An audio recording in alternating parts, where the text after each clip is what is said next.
So in this video we are going to deal with the chapter human reproduction. So in this video we will deal with the introduction of human reproduction and the male reproductive system. So when we take humans, actually when we discuss about humans also, we know that the humans are sexually reproducing organisms and they are viviparous. That is, viviparous is nothing but they give birth to young ones. That is there are two types of giving birth to the next generation, that is oviparous and viviparous. But humans are viviparous, that is we give birth to young ones, whereas oviparous lay eggs. So now we will discuss about the reproductive events in humans. So when we discuss about the reproductive events, I have made it into a chart of about 7 steps. So here we will see first the very important step and the starting thing that for the process of reproduction is the gamete formation. That is the formation of the gametes. There are two gametes we know already, that is female gamete and male gamete. So in male we call the gametes as sperms and in the female we call it as ovum. So this formation of gametes we call it as gametogenesis. So this is the first reproductive event in the humans.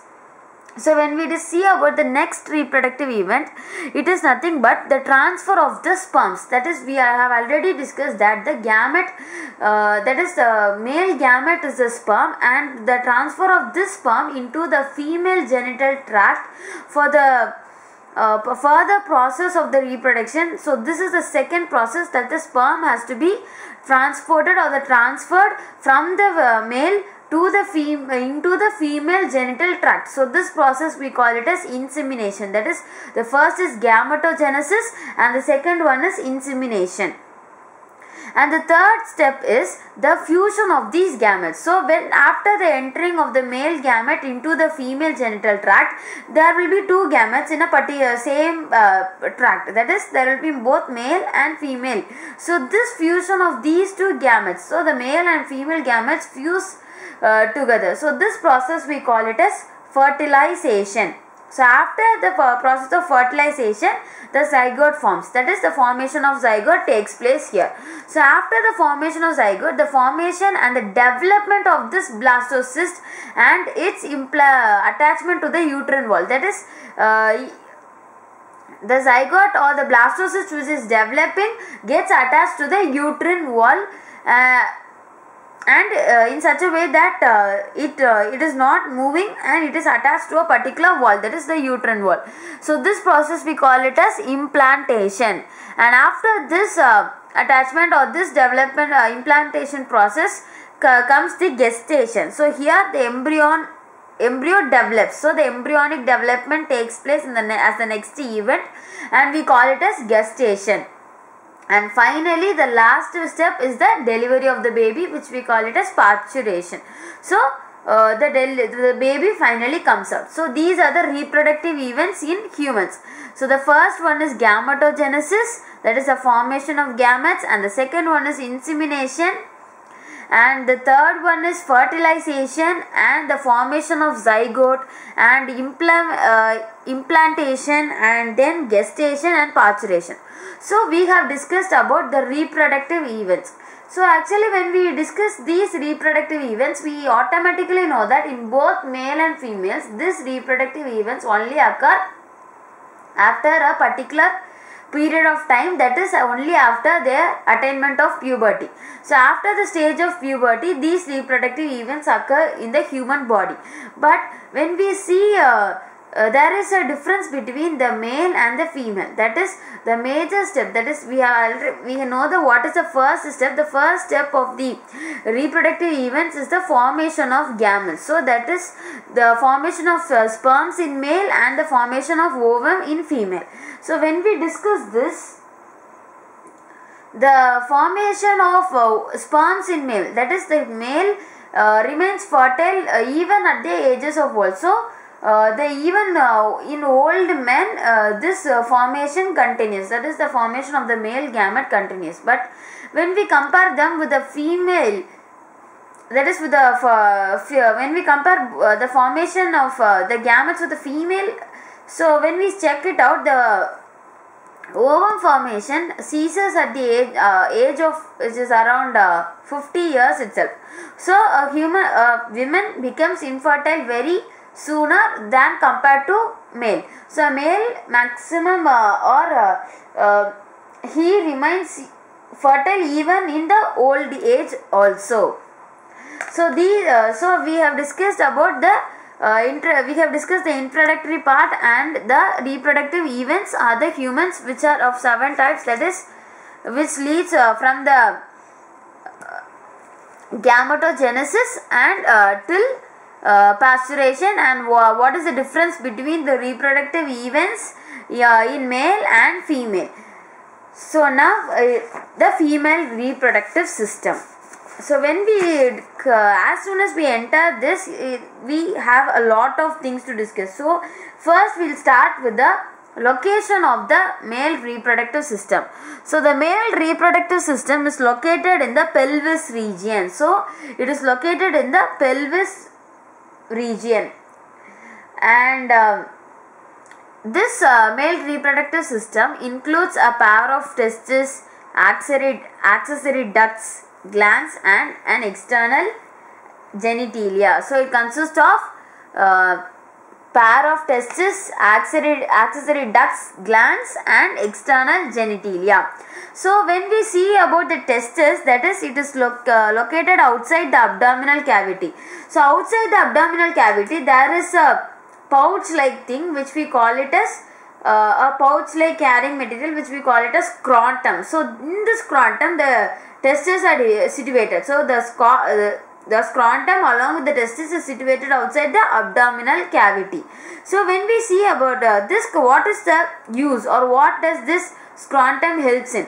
So this scrotum helps to maintain the low temperature of the testis. So this testis has to be maintained under a low temperature, and this is maintained by the scrotum into which the testis is located.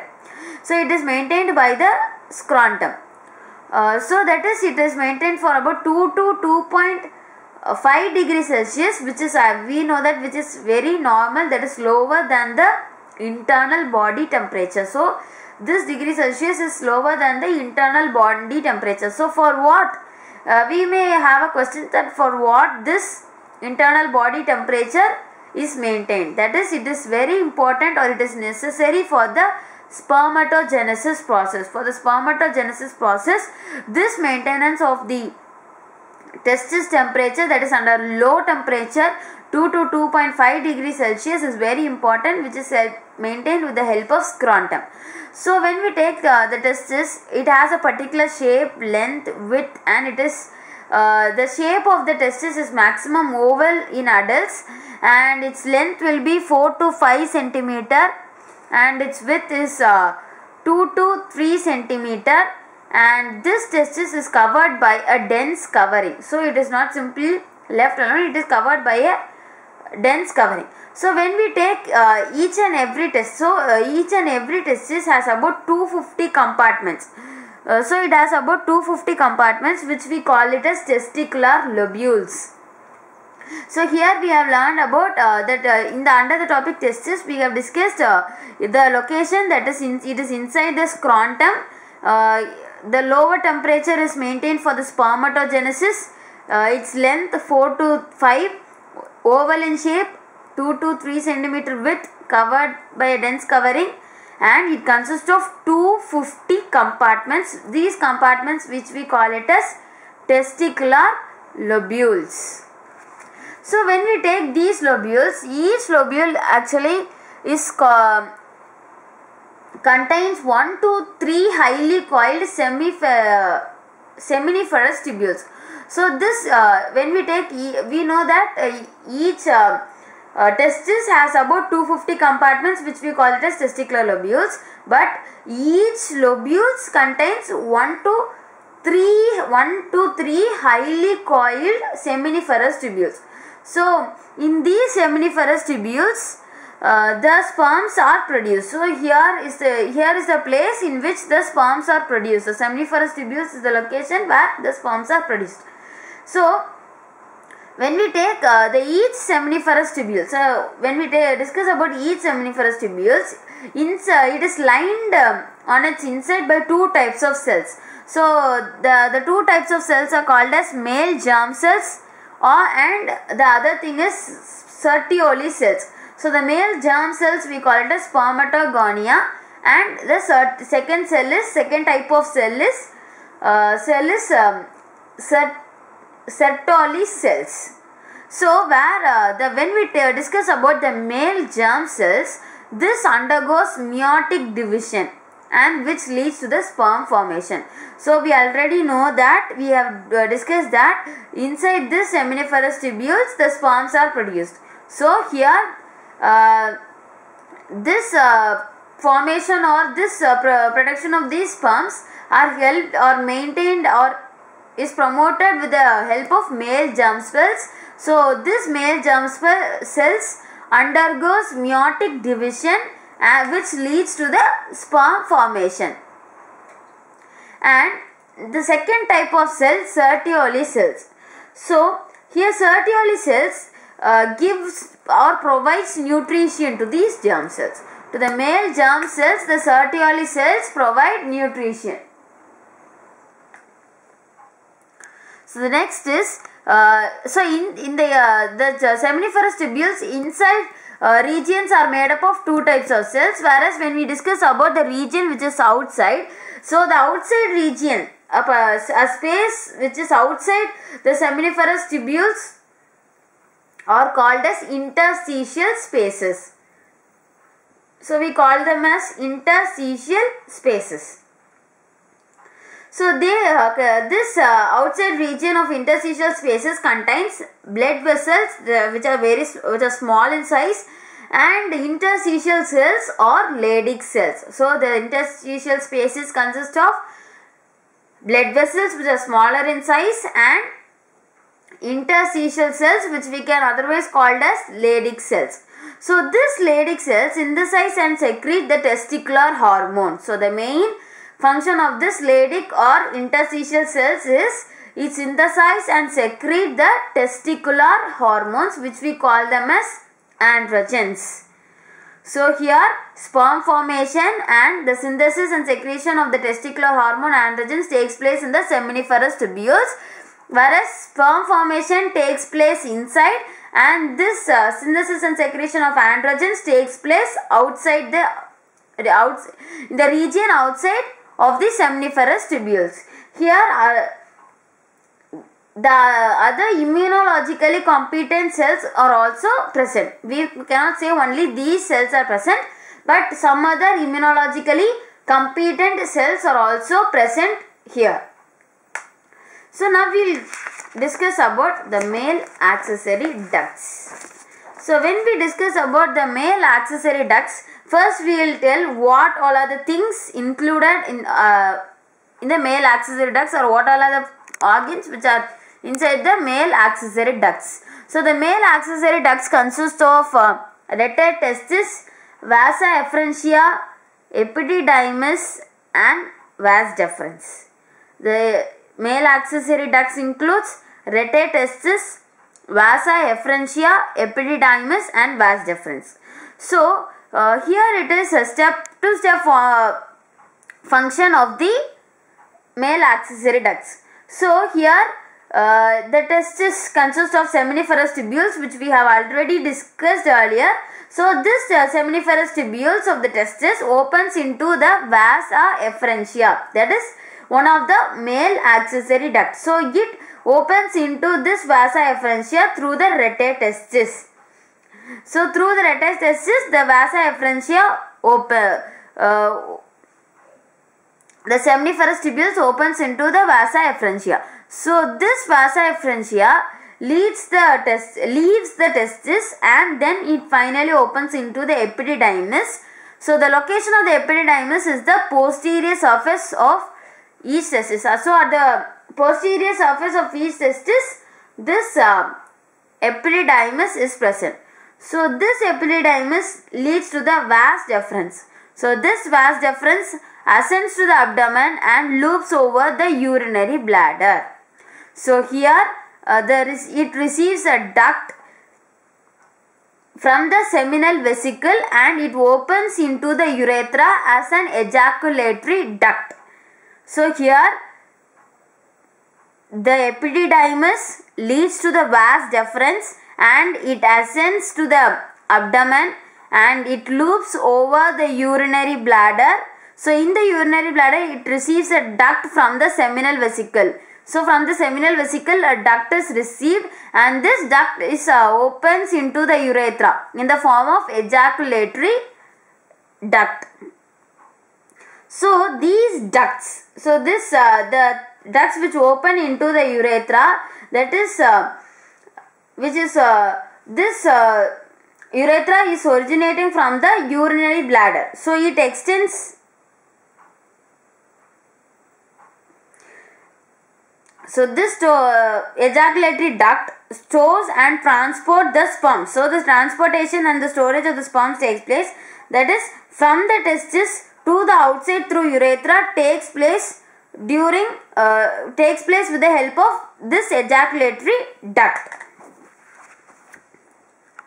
So here the urethra originates from the, we know that the we have already discussed that, or we already know that the urethra originates from the urinary bladder and this urethra extends through the penis. So to its external opening, which we call it as urethral meatus. So it extends through the penis to its opening called, that is an external opening called urethral meatus. So when we discuss about penis, it is actually male external genitalia. So it is a male external, so penis is called as male external genitalia. So we tell penis as a male external genitalia and it is also made up of a special type of tissue that helps in the erection of the penis in order to facilitate insemination. So the erection of penis facilitates the insemination, that is it is made up of because of the special tissue that is penis is made of. So here the enlarged end of penis, we call it as glans penis. So this glans penis is covered by a loose fold of skin which we call it as foreskin.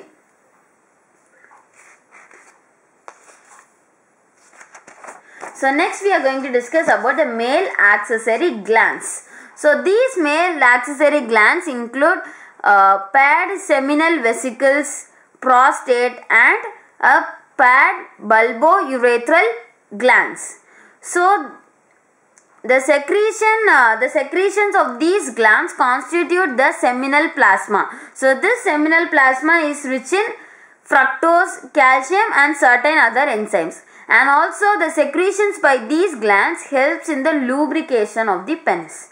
So the lubrication of the penis is made out by the secretion of the bulbourethral gland, that is one of the male accessory glands. So in this video we have discussed about the introductory part of the male reproductive system and the reproductive events and the difference between of the reproductive events and the formation of sperm and the male reproductive system. So in the next video we will deal with the female reproductive system. Thank you.